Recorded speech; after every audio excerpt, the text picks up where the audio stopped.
So, the United States has removed Nicolas Maduro from power in Venezuela, but left Maduro's Chavista government intact. Some people might rightly ask what good it does to remove only the dictator if nothing else is going to change. I'll try to answer that question as best I can.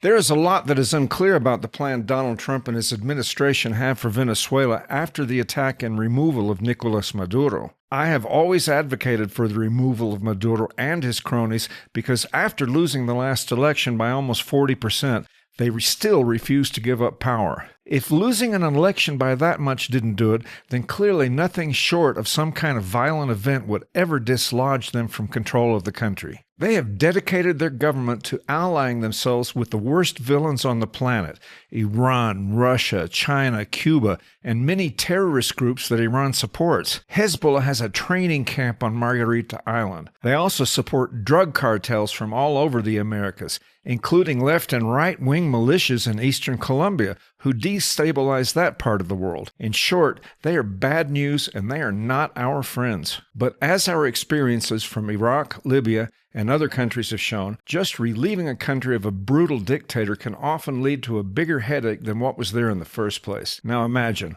what is the absolute worst-case scenario you can imagine in Venezuela? Clearly, it's the you break it, you own it outcome. Venezuela is almost ungovernable as it is. I hate to imagine the U.S. in a decades-long struggle and door-to-door urban warfare in the barrios of Caracas. The point is, and I believe that Trump, Rubio, and the rest must understand this, you can't remove the government and leave nothing. No governance whatsoever, or it will be up to us to take over, and that would be a nightmare. At least I sure hope they understand that. But why leave the rest of the Maduro government in place? Honestly, I don't think they have any other reasonable option, and the more I think about it, I think it actually makes a lot of sense. The groups that compromise the opposition have always had one enormous problem. Over the years, about the only thing they seem to agree on is that they don't like the Chavista socialist government. Beyond that, there are enormous differences between them, and that's why they didn't win elections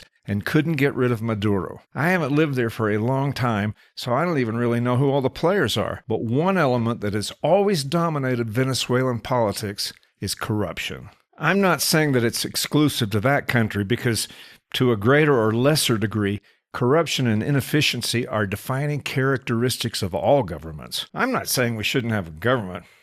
I'm just saying. Anyway, corruption in Venezuela is one of the main reasons Hugo Chavez was elected in the first place. Ironically, the Chavista government has taken their own corruption to dizzying heights and combined it with stunning incompetence to drive the country to the depths it now finds itself in. At any rate, the problem Trump has now in Venezuela is basic governance. Who is going to run the country? The Maduro Congress, his military, and his legal system are still firmly in place. It simply would not have worked to drop an outsider politician in and expect any semblance of obedience to the new authority, even to a Nobel Peace Prize winner. The military chain of command was chosen for their loyalty to the regime, although much of that may have been based on bribery rather than ideological purity. The point is, someone has to run the country, and the brilliance of this plan is that, so far, none of those who oppose the removal of Maduro can riot and take to the streets against the government because it's the same government. This includes the armed and violent motorcycle gangs